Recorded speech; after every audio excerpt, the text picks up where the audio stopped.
I apologize in advance for the fan noise. So, let's hop across the Pacific this time. About the same time as Lost Odyssey dropped, another studio was blowing the hell up after a landmark release. Let's see what they came up with after that.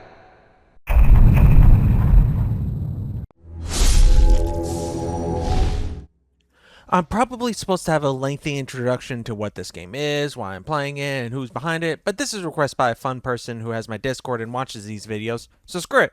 This is Dragon Age Origins. BioWare, Dungeons and Dragons, yada, yada, yada. Let's play this bitch. Yeah, as you can tell, I don't have any deep thoughts about this game. In fact, I've never really had any interest in the game.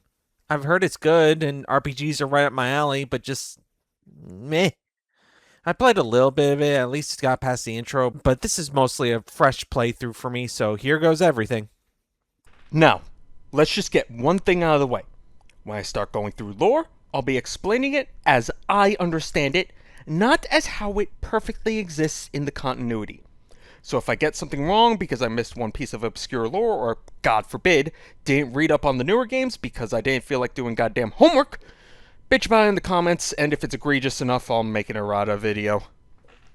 So, our story starts with me locked up in choice paralysis. Great start! Yeah, this is why I don't play a lot of Western RPGs. The freedom to build my own character blocks me in indecision. See, I'm always worried that going one way is going to screw myself up, and outside of looking up the broken build some people have for this game, I have no real way of figuring out if I want to do X first or Y. I mean, hell, just picking a class is just like, yeah, what do I do? Weirdly, it's a lot easier to make a choice like this in a tabletop RPG, but that's because I tend to write characters first and worry about builds second, so when I'm making a character in those games, I already know exactly what my plan is. But here, because I'm stuck with the choices the game gives me, crap. You start with 3 classes, and each class then gets 2 specializations it can unlock, one at level 7 and one at 14. The max level is 20. Each level you get a couple points to put into your stats, and you unlock a point for an active and or passive skill. Actually, have you played KOTOR? Not the MMO, the original game? That's the leveling system, basically. The stats are pretty familiar if you've played Dungeons and Dragons. Strength is strength, dexterity is dexterity, willpower is wisdom, magic is intelligence, cunning is charisma, and constitution is constitution. The parallels aren't completely one-to-one. Cunning also helps with picking locks and disarming traps and with damage when you're a rogue with a specific skill, for instance, but you can get the idea from this comparison. It's at this point that I'm beginning to ask, why not just make another Dungeons & Dragons game? But that would probably mean less money for Daddy EA, and we very well can't have that now, can we? Each skill has prereqs in stats, level, or skills, and you can't respec once you've locked in a choice, so I hope you're committed. In the end, much like Mass Effect before it, your origin doesn't really matter aside from a few dialogue options in a side quest and what pre-story you get before getting picked up by Duncan, a Grey Warden. The Spartans are an elite group of heavily modded troops used to fight off the Covenant. Wait, let me try that again. The Jedi are an elite group of magic users who are united to fight off the Sith. How the hell do I keep messing this up? Hang on, let me get myself organized here. Spectre, Seed, Dragoon, Soldier, Dad, Seas. Where the hell did I put you? Ah, here you are. The Grey Knights. Wait, the Grey Wardens are an elite group of foot soldiers who created themselves to fight off the Darkspawn. What? Oh, you were about to ask about the Darkspawn, right? Well, it's time for a lore dump before I describe the combat. So, many years prior to the game, mages did their magic wrong and became corrupted and tried to destroy all the other races. The races, humans, elves, and dwarves, were powerless to stop them until the Grey Wardens came and saved all their asses. It's your basic coming back from the brink story. But with peace came confidence, and confidence begets hubris. There's an upcoming blight, an invasion by the Darkspawn, and the Grey Wardens are now few and far between. God help us all. Oh yeah, that pre-story is where we are introduced to the combat, and it sucks! I'm sorry, it's terrible. So, because of the settings I have, the game immediately pauses if an enemy is alerted, though you can turn that off, so that's not going to be part of my critique. How do you combat? You right-click an enemy, and your character automatically runs to that enemy and starts whacking him. Yeah, 2009, and we're still playing Baldur's Gate. Then again, if it ain't broke, don't fix it. At least I don't have to deal with to hit armor class 0. First off, get used to right-clicking, because for some dumbass reason, that's how you make general decisions on the field. Oh no, not in the menus and navigating the interface. Those still use left-click. Second off, The only input you have is left-clicking skills to do some special effects or more damage, and maneuvering your character when you feel like backstabbing. While these can turn the tide of the battle, you aren't thinking about anything. You have a stamina bar or magic bar, depending on whether you're a physical or magical attacker. I went rogue. But you're basically going to click the skills that stop an opponent in their tracks to get free hits in, and occasionally drink a potion to get your health, stamina, or magic back. Your health and skills recover insanely fast outside of combat, ensuring that you always run into a combat scenario with full resources unless you're really stupid. So there's not even any tension of having to heal up after a tough fight to make sure the next enemy doesn't kill you. Hell, if a party member drops in combat, they just stand right back up after the fight is over. Sure, they take a debuff, but that's what items are for. And if the party leader dies, the game just switches you to another character until everyone drops dead. Granted, that's a lot better than if party lead dies, you auto game over, Megami Tensei. You know, a lot of people will give shit to turn-based RPGs and say they're just boring navigating of menus. This is better? Your input in combat is click skills and check equipment. You can pause the fight at any moment to reassess the situation, changing commands on the fly so that you're never caught off guard. You can even change equipment mid-fight. You know, Lost Odyssey at least had the ring mechanic to keep you paying attention in between all the long-ass animations. Operation Darkness had you evaluating the map, making educated guesses based on troop movements in response to your actions, and forcing you to account for them. That is when it's not cheap-shotting you with tanks.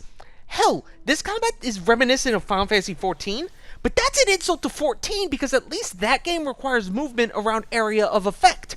Granted, the gameplay isn't god-awful, but it is tremendously boring, and this is coming from someone who will rate Digimon World 2 as one of their favorite games. A game that is 90% grind and 10% more grind. But you know what? I can actually handle boring and crap gameplay. It's not like Mass Effect 1's gameplay was any good either. So let's set that aside and focus in on that story.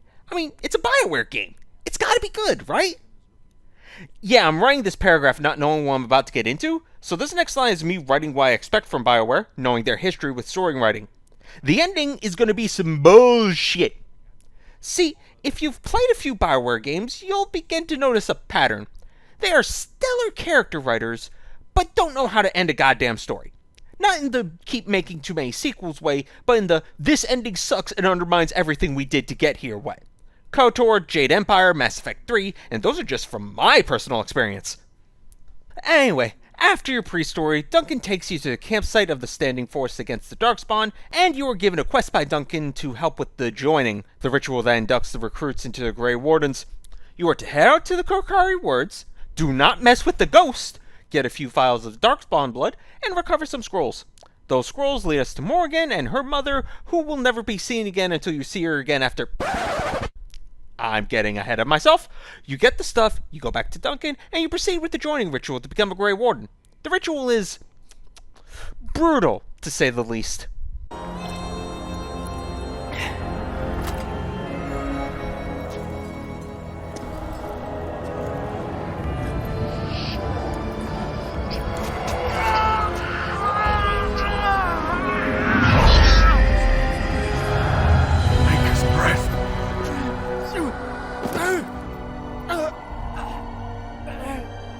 I am sorry, Davith.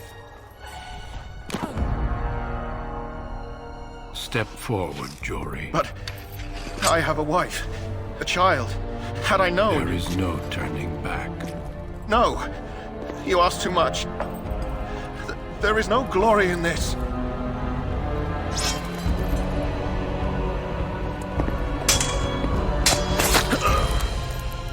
I am sorry.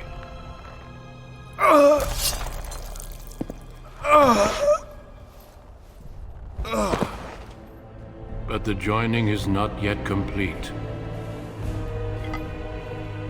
You are called upon to submit yourself to the taint for the greater good.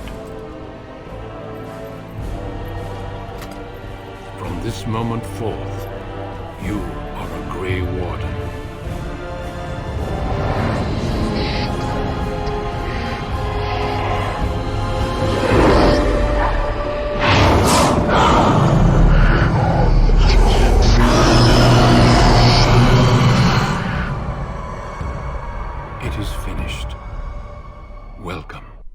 don't know that I should explain Duncan, because as I was discussing this with someone, I had a disagreement. See, I look at Duncan's character as portrayed like this. He's a bastard, but he's a desperate bastard.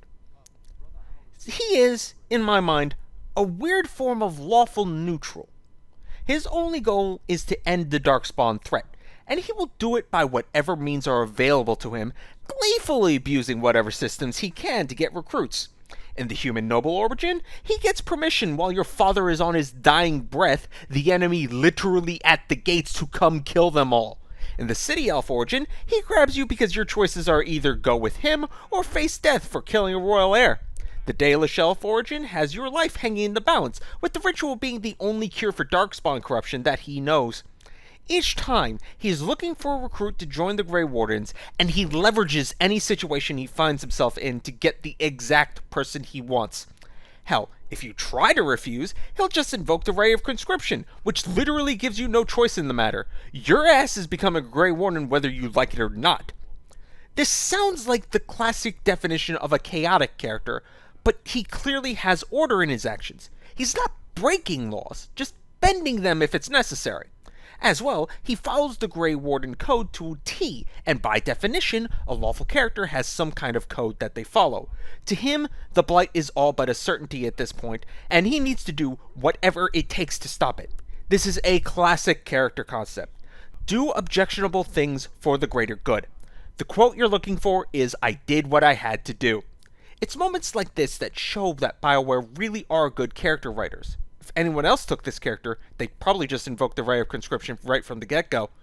So, your first mission as the Bane of the Darkspawn is to light a signal tower to alert reinforcements? Sounds like a waste of our talents. The Darkspawn came up through the lower chambers. They're everywhere. Oh good, it's not a waste. Yeah, murder your way up the tower, fight an ogre, light the tower, and those reinforcements run away. Right, so let me explain Loghain. Loghain is playing our villain for today. He is a lowborn who was basically pulled up into royalty, and basically has no respect for the current king, Kaelin, and the Grey Wardens. Combine the fact that the Grey Warden reinforcements are going to be foreigners, and he says screw that noise. So he uses the opportunity of the Darkspawn battle to just get them killed, problem solved. We get lucky, however, and after taking an arrow to the chest, we wake up with Morgan, who says her mother saved us by literally flying over there as a giant bird and plucking us like an eagle. She turned into a giant bird and plucked the two of you from atop the tower, one in each talon. If you do not believe that tale, then I suggest you ask Mother yourself. She may even tell you. Why? Reasons, of course. So yeah, we're the only ones who know of Loghain's treachery, and we still have the Darkspawn threat to deal with. Flemeth, Morgan's mom, and our savior, sends Morgan with us. Because reasons! She knows magic. So we make it to Lothering and get our plan straight. If you're a psycho, you can go kicking down Loghain's door straight away, but a sensible plan is to get an army in order to take down Loghain. One slight problem with that. Did he say he's a Grey Warden? Them ones killed the king. Well, shit! Good news, though, is that Alistair has friends in high places, and we have those scrolls. Those scrolls are actually ancient treaties that basically say, screw you, you owe us. The friend in high places is Arl Eamon, which has another problem. Arl Eamon has fallen ill, and his knights are on a quest for the sacred urn filled with Andraste's ashes. Well, double shit.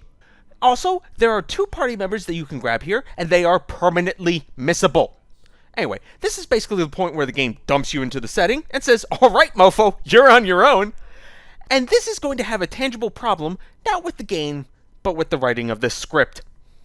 See, I don't do the note-taking or rough draft style of writing. My general script is basically written as I'm playing the game. Gets my thoughts in real time, helps me remember specific stuff, you get the point. As the game progresses, I'll go back and make edits if there are glaring errors, and the script is constantly in a state of flux until the rant goes live. Things get added or removed on the fly, comments get made by me that I didn't feel like breaking the flow of audio to record, and so on. I'm constantly playing it by ear. The benefit of this style is that a highly linear game means I don't have to worry about what I do. The story is laid out in advance, and I am the vehicle from plot point to plot point. But a game like this, where I have to choose where I go next, yeah, you can see where this falls a little bit short, especially when the story can spiral out into multiple different continuities based on your choices. So, when I say that I'm doing stuff, know that in advance that this is how I played it out. Your mileage will vary. Now, if only Morgan would stop being a complete bitch! Ah, so you have finally decided to rejoin us, have you? Falling on your blade in grief seemed like too much trouble, I take. Oh, you have some nerve, creature. And your breath leaves much to be desired. You want us to assist this preachy schoolmistress to rescue these pathetic excuses for mages? Also, I don't really have a good place to put this, so I'm putting it here. A coworker of mine who is a big fan of the game once recommended that I play the game using console commands to up the movement speed, because traversal was just that slow. Yeah, you might see why I've been a little lazy getting to this. This game is amazing. If you cheat! Rest well this night, for tomorrow you sail for the kingdom of Daggerfall. After you leave town, you set up camp and get more story exposition and a chance to schmooze with your party members. You have a personal stalker, shopkeep and enchanter, and if you have DLC, this is where you get free gift items to get your party to whatever level of affection you want. Oh, the story? Dragons roaring in your dreams. It's just an archdemon, leader of the Blight. Nothing to worry about. Mages first. So shit has gone down, and now abominations are running around. What are abominations? Mages possessed by the Fade, which is a spirit dimension where demons and shit live. Crawl your way up the tower, find Wind the White Mage, find Flemeth's Grimoire, though I didn't know what that was yet, blood mages, demons, and then you get sent into the Fade by Nemesis over there. Stars. Wait, back up. Why are we doing all this, you may be asking. Oh, Jesus, here we go. Get the popcorn, more lore dump time. So, after the last Blight, a war that changed the face of the world happened, though the two aren't directly related. And from it rose the Chantry. If you're picturing the Vatican, you're not too far off. They're the church that runs the place, has holy knights in their order, and makes sure mages learn their magic properly. Any mages not taken to the Circle Tower are apostates, and are basically executed on sight, or worse, turned tranquil. The tranquil are those that have their connection to the Fade, the realm where mages call on their magic, and yes, that is the same Fade that all the demons and shit live in, cut off completely. They cannot dream, they cannot use magic, and they have no emotions. So why are we doing all this? Well, the Chantry have the right of annulment, which basically lets them kill all the mages if they enact it. With the abominations and demons running around, that's looking like a good option. We, however, need the mages' help, so we go in to try and stop the madness. Turns out that some mages started learning blood magic to try and break away from the Chantry, and that caused this whole mess. Blood magic? Just replace it with dark arts or whatever evil magic flavor you are familiar with. Magic fueled by blood to control minds and corrupt souls, weaker to demon corruption, there's nothing really new here. So, yeah, inside, win, book, blood mages, demons, Fade. You find Niall there. Oh right, I skipped over that. Niall took this special magic item or something that protects against mind domination. You can see how well that worked out. So anyway, we need to kill the Sloth Demon, the Nemesis wannabe. But to get there, we need to free our friends, and also kill the demons that are on the island surrounding the bastard. This requires us to get some transformations to be able to navigate the area. Oh, and there are permanent stat boosts in the area, so be thorough. Basically, the game decides to turn to Metroidvania for 2 hours. You explore to get items, to explore more places to get more items. It's not hard, just tedious.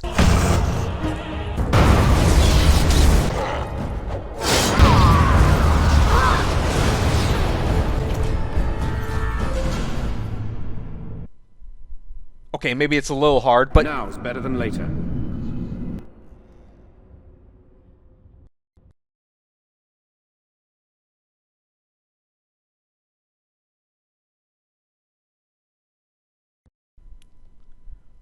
crap. Yeah, see, Dragon Age Origins is a little unstable. It's not well suited to run on modern PCs, and likes to crash whenever the hell it wants. So, when it inevitably happens, it will work if you reload the game, but it'll just crash again later. You'll have to fiddle with your launch settings if you want to make it work without crashing. Anyway, kill demon, get magic item, climb the stairs, kill bad mage, save the mages, and they throw their weight, or at least what's left of it, behind you. Wynne also decided to join me after saving the circle. Given she is the white mage, that is very useful. So, one of the things to note is that while traveling the world, you can get random encounters. These can be all sorts of stuff, from fights to useful items to quest-related events. I bring this up now because we're about to encounter Zevran. See, After you complete the first main quest item, Loghain finds out that you're still alive and hires some Antivan crows, i.e. assassins, to ambush and kill you. Everyone in that ambush dies except Zevran, and if you don't decide to just slit his throat and get on with your life, he'll offer to join your party. Well, here's the thing. I failed to kill you, so my life is forfeit. That's how it works. If you don't kill me, the crows will. Thing is, I like living. And you obviously are the sort to give the crows pause, so let me serve you instead. See, what I like about this sequence is that even when you know what's going on, you have absolutely no reason to trust this guy. He immediately coughs up that Loghain hired him, what his organization does, and what he does for them, and the game honestly expects you to take him at his word that he won't immediately try to cut your throat when sleeping. And the sick part is that if you play your cards right, he won't. Every party member has an approval rating of you that you can affect by making dialogue choices or feeding them items. Each character has their own specific tastes, but if you have a specific DLC, you get access to items that will immediately put them at plus 50% and probably trigger their loyalty mission. Well, the game doesn't call them that, but I'm borrowing the lingo from Mass Effect 2 because, in effect, they play out rather similarly. You talk to the character, they tell you about something important to them, and you help them out. Morgan wants you to kill her mother, long story. Leliana has a crisis of faith and a stalker, Sten has a missing sword, and so on. Just keep talking to your party and they'll feed you the breadcrumbs. What does Zevran have to do with this? Well, later on, the crows will come a-knockin', and if your approval is high enough with him, he'll tell them to screw off. Otherwise, you'll be forced to kill him. Actually, depending on what you do, you'll be forced to kill a lot of your party members. The only ones you aren't able to kill off, as far as I know, are Morgan, who you can just tell to piss off, and... Shit, that's actually it? Oh, the dog! Everyone else is fair game, though, including Shale. Oh, fuck! So on top of expansions and alternate scenarios, the DLC gives you access to major quests in the main game. One lets you learn a little history related to the Wardens, unlock a new shop, and, best of all, a storage box. One sends you back to Ostagar to get King Kaelin's stuff. And lastly, one gets you Shale, a golem who joins your party after you turn her on. Not like that. She's pretty much the ultimate form of a tank, and is probably going to end up being in your staple party along with Wynn.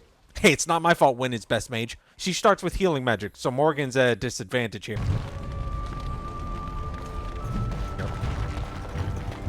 What the hell is that noise? Oh, right. That's the reason you might keep Shale outside of your party. Everywhere she walks, she makes a stomping sounds that drives you crazy. Now, we've gotten way off track. We still have a realm to save. Royal Guy next. It turns out that a lot of shit has gone wrong here. So, the castle is inaccessible, and there are zombies crawling around to ravage the town. Help the town get set up and defend against the zombies. I end up getting the mayor killed here, but so it goes. After that, Ban Tegan, who's Arl Eamon's brother and just happened to be here, says we need to finally go in when the Arl's wife suddenly shows up. There's some kind of force that's haunting the castle. It's a demon. Tegan gives you the key to the secret passage. You push in and find a blood mage who wants to help us for some reason. See, Joan here is the reason behind half of the problems this town is facing. He was poisoning the Arl because Loghain told him to, and he was also teaching Connor, the Arl's son, because he was starting to show signs of magic, and Isolde, the wife, didn't want Eamon knowing about it. Do whatever you want with him, it doesn't really matter, and get to the main chamber to find the demon is Connor. I thought I was done with the abominations after the mages. Anyway, after a brief fight where nothing happens, the group convenes to figure out how to, deal with the abomination. I really didn't feel like killing a child, and Joan was able to offer a second solution, assuming you didn't tell him to piss off and never show his face again. Send a mage into the Fade and kill the demon. Killing Connor is the easiest way to do that, certainly. But there is another way. A mage could confront the demon in the Fade without hurting Connor himself. This either requires killing a soul to feel the ritual, or not having burned the entire circle of Magi so that they can help you with the ritual. I happen to have the circle, so Inwin goes to go kill the demon, and everyone's happy again. Except for Eamon, who's still comatose, and now we have to venture off on that wild goose chase that started this whole mess. So Isolde says that the only way to cure Eamon is to find the urn of Andraste's ashes, because apparently the admitted poisoner doesn't have a goddamn antidote to his own poison! And the only way to find it is to head into Denerim and investigate some random dude's house to see if he has any information regarding it. Once you get to Genetivi's house, Genetivi is the researcher, you get attacked by an imposter and piece together where the hell he is. A town called Haven, which has bizarre rituals and doesn't take kindly to strangers. Oh good, you're already ahead of me. Yeah, it's a cult. Genetivi knows that they keep the urn in an ancient temple to the Maker, and you brave your way through to find it has a lot of crazy people, including a dude who wants to taint the holy relic to revive his cult's god. The beloved needs to reclaim the ashes, to make them her own again.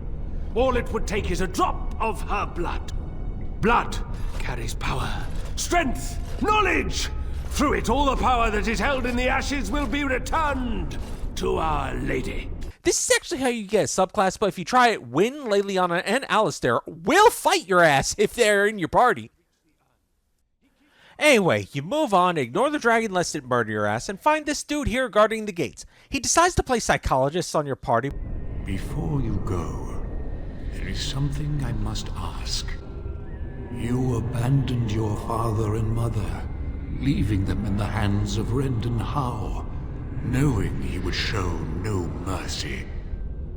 Do you think you failed your parents? And what of those that follow you? Before telling you that to get to the ashes, you need to pass the gauntlet. 4 trials, and you must use everything you have to escape them unscathed. You will undergo 4 tests of faith, and we shall see how your soul fares. And the first one is goddamn riddles! I hate riddles! But that's nothing compared to the bridge. Let me tell you about the bridge.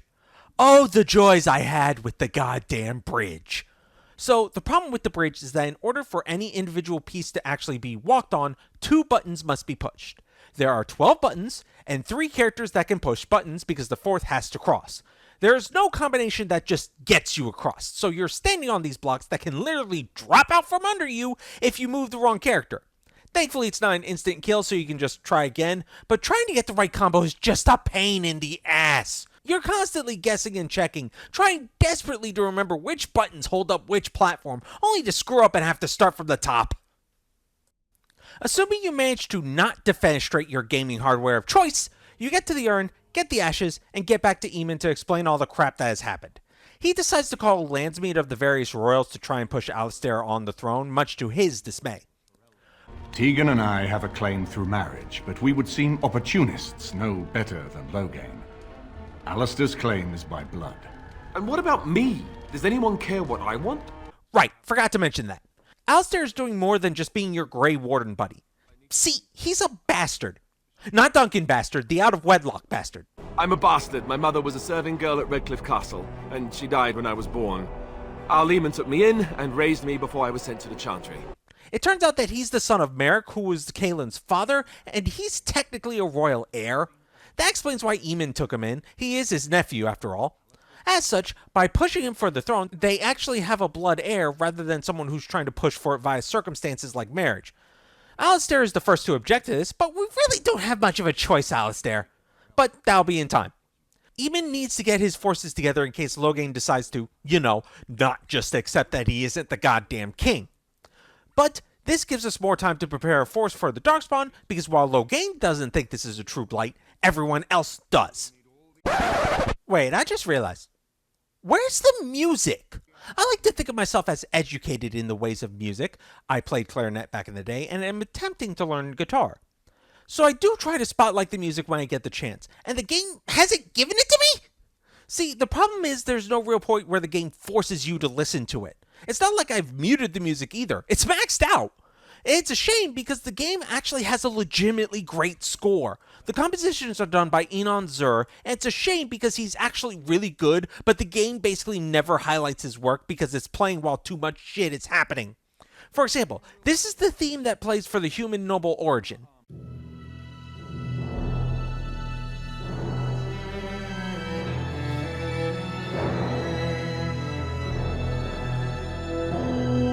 And this is when it actually plays. For generations, your family, the Kuzlans, has stewarded the lands of Highever, earning the loyalty of your people with justice and temperance. Dwarves next. So the dwarves are in the middle of a succession crisis. Oh, and something about Logain's messenger, I guess. He's dead now, not important. Anyway, the two choices you have are Balin, the son of the dead king, and Harrowmont, a nobleman who was handpicked by the king to succeed him. Both are assholes. Balin is rumored to have poisoned his daddy and likes to do dirty deeds, and Harrowmont gives zero craps about the surface world and is stuck in dwarven traditions. I sided with Balin. Make of this what you will. Point is, they'll send you on a bunch of bullshit busy work quests and running around being their errand boy until the game decides to let you progress the plot. And people will wonder why I got held up playing this. Either choice will have you finding Oghren. See, Ogren's wife, Branka, was lost in the deep roads where Darkspawn and shit live, and he's been driving himself into a drunken stupor and having bar fights ever since. Conveniently, his wife is the local paragon, who we need to possibly get the dwarves on our side, and he thinks that whoever you side with has info on where she is. So, we now have a clear goal. Do dirty or clean work to get info, go save Paragon.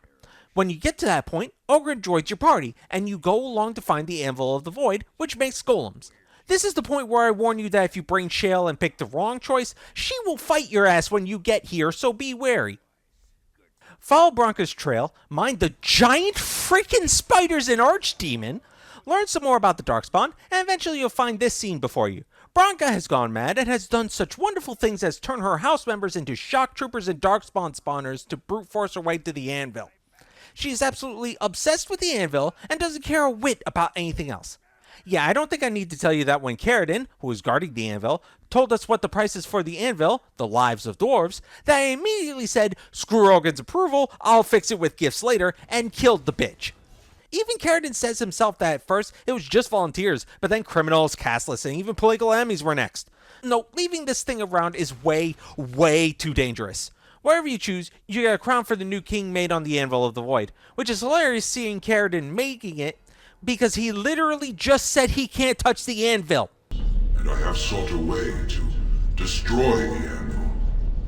Alas, I cannot do it myself. No golem can touch it. But whatever, job's done, let's get on with this. Elves! They've got a werewolf problem. No, seriously, werewolves are a thing now. This one is actually the easiest situation to solve, it turns out. It's just even more tedious than the mages because you have to break through a magic wall to get on with it. See, the scenario starts out with you looking for a way to cure the elves that have been infected, but you quickly find out that all is not what it seems. The werewolves aren't mindless beasts, but are seeking vengeance. Tell them we will gladly watch them suffer the same curse we have suffered for too long.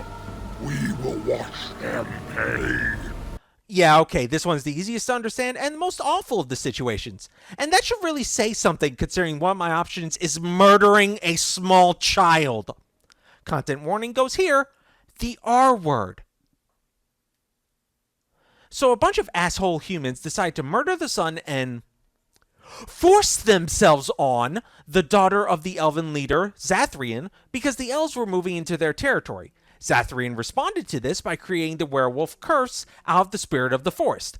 And for some reason, didn't make his curse non-contagious so that random people or his own people don't get turned into werewolves, because it turns out all the werewolves now in the forest are those that have been converted after this. So you get three options. Kill the werewolves, kill the elves, or get Zathrian to remove the curse. Yeah, you better believe I beat the shit out of the elf until he got rid of the curse. Hell, the curse is even benefiting him by making him immortal. I'm sorry, but no one's hands are clean in this situation. What is this, Titus Andronicus? Also, if SA starts becoming a theme in my channel, I'm gonna be so pissed. Alright, we're finally approaching the end game here. Head back to Eamon and head to Denerim for the lands meet. If you thought it was just gonna be a simple push to the next segment, you'd be wrong. See, first you have to rescue the Queen of King Kalen, who's being held against her will by Loghain's lackey, Arl Howe. If you're a human noble, this is the man who killed your family. Also, forgot to mention that the Queen is Loghain's daughter. Yeah, this whole situation is a fustercluck. After getting revenge and saving the Queen, you run into this bitch. She is a near impossible boss fight. It is possible to win, but it requires things that I didn't prepared for, so I ended up failing multiple times before just giving up. If you die, it's cool. You just get captured, and you can either escape or have your companions rescue you. After that, there's some weird shit happening in the elven section of town, the same place where the city elf comes from, by the way. You investigate, and it turns out to be slavers. Do whatever you want with them, it'll be fine. Just get your papers and make sure to tell Eamon, otherwise it doesn't count. Now, we can finally go to the lands meet. The lands meet consists basically of a debate between you and Loghain. Avoid the obvious trap of accusing him of getting the king killed, and instead throw him under the bus for all the other shit he did. Then comes the legwork portion. See, I didn't mention it, but in between missions, you can go to a bar and talk to some of the nobles, and they'll throw in behind you if you do. Otherwise, it's basically up to chance for some and outright impossible for others. If enough people throw in behind you, Loghain himself will challenge you to a duel. Enough. Let the landsmeet declare the terms of the duel. It shall be fought according to tradition. Yes, an honorable duel that I won by backstabbing him repeatedly. Anyway, just as you're about to have your way with Loghain, Riordan pops up. Oh right, I didn't mention him. See, he's a Grey Warden from Orlais that was captured and tortured. You free him, and he comes in to say that Loghain would make a great Grey Warden. There are 3 of us in all of Ferelden, and there are compelling reasons to have as many wardens on hand as possible to deal with the Archdemon. Yeah, no.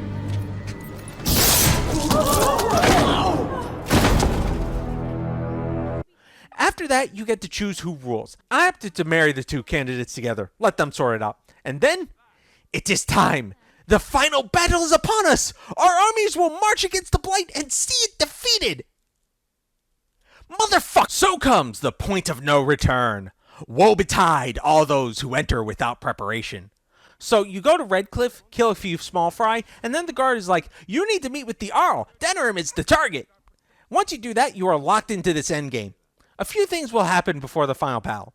Riordan reveals that the Grey Wardens are the only ones that can kill the Archdemon, because the Archdemon will otherwise just worm its way to the nearest Darkspawn and be reborn there. But a Grey Warden will take the soul of it into himself, and then die. The Archdemon may be slain, as any other Darkspawn, but should any other than a Grey Warden do the slaying, it will not be enough. The essence of the beast will pass through the taint to the nearest Darkspawn and will be reborn anew in that body. The dragon is thus all but immortal. But if the Archdemon is slain by a Grey Warden, its essence travels into the Grey Warden instead. A Darkspawn is an empty, soulless vessel, but a Grey Warden is not. The essence of the Archdemon is destroyed, and so is the Grey Warden. Well, that's rough. But then, just as we are contemplating who will take the final hit to make sure the Archdemon dies, Morrigan comes in with a solution to our dilemma. I know what happens when the Archdemon dies. I know a Grey Warden must be sacrificed, and that sacrifice could be you. I have come to tell you that this does not need to be. I offer a way out. A way out for all the Grey Wardens, that there need be no sacrifice. A ritual, performed on the eve of battle, in the dark of night. What I propose is this. Lay with me, here tonight, and from our joining, a child will be conceived. The child will bear the taint, and when the Archdemon is slain, its essence will seek the child like a beacon. At this early stage, the child can absorb that essence and not perish. The Archdemon is still destroyed with no Grey Warden dying in the process. Ah, there's my bullshit ending. Yeah, this is a cop-out. I'm sorry, it just is. Like, sure, you could just tell her no, but putting the option on the table at all feels weak. BioWare has some great writers, but goddamn do they not know how to end a story. It's stuff like this that's the reason why I say we should have seen Mass Effect 3 coming. So yeah, this goes about how you'd expect. Big epic invasion. Alistair gives one last speech to rally the troops, you go storm the capital, crawl around to kill enemies to make your life easier, and then you go to the Archdemon on the roof. Oh, Riordan died along the way, so you have to kill him yourself. I actually managed to do this without dying or reloading, somehow, even after losing Win. But you kill the Archdemon, and the kingdom celebrates!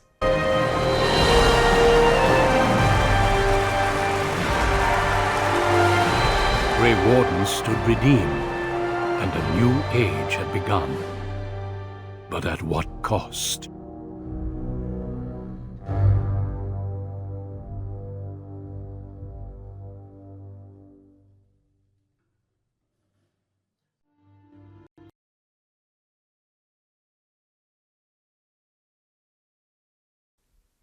No.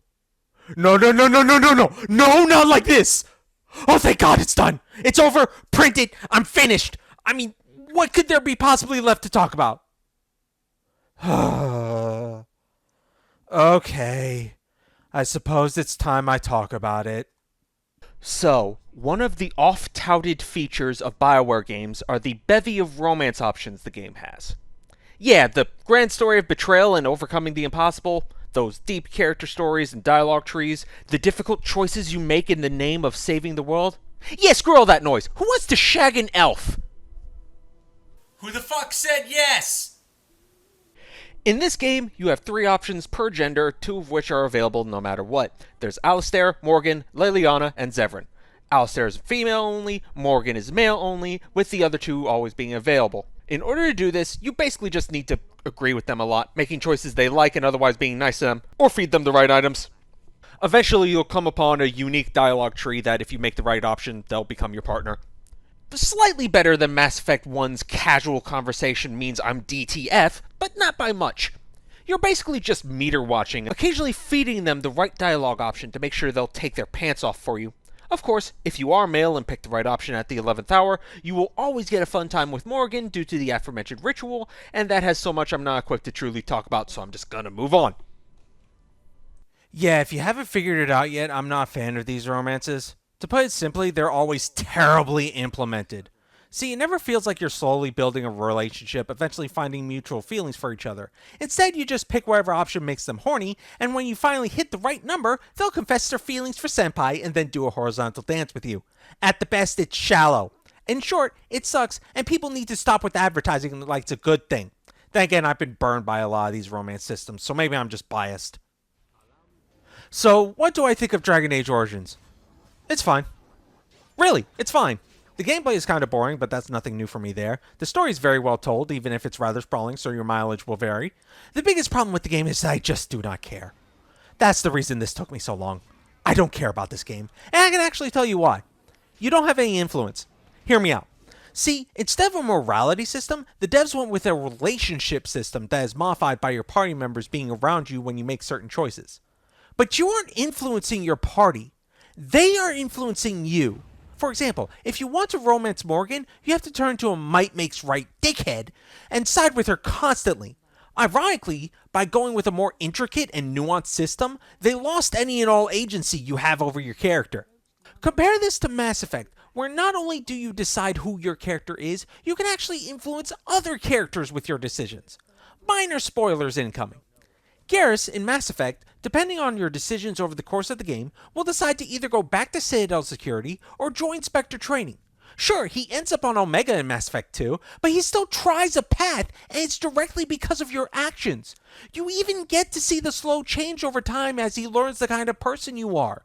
The closest this game comes to that is Leliana and Alistair, where you can force a major character change in them by choosing one dialogue option. Hell, a lot of the characters, if you choose the wrong option, will fight you and you'll be forced to kill them.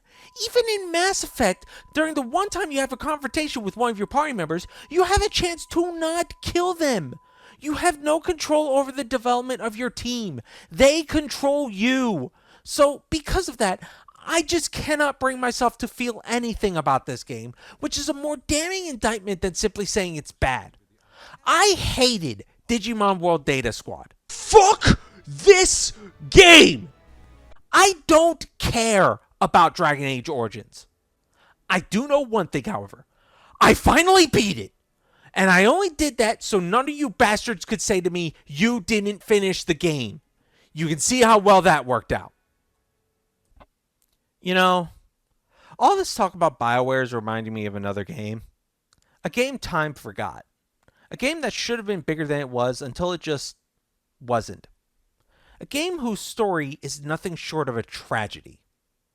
Maybe we should bring this game back into the light, see why it failed, and try to understand if it truly deserved being forgotten. And maybe this time I don't take forever to do this. This is Maniac Kid 25, signing out. Please, for the love of God, don't make me do the DLC too. I can't!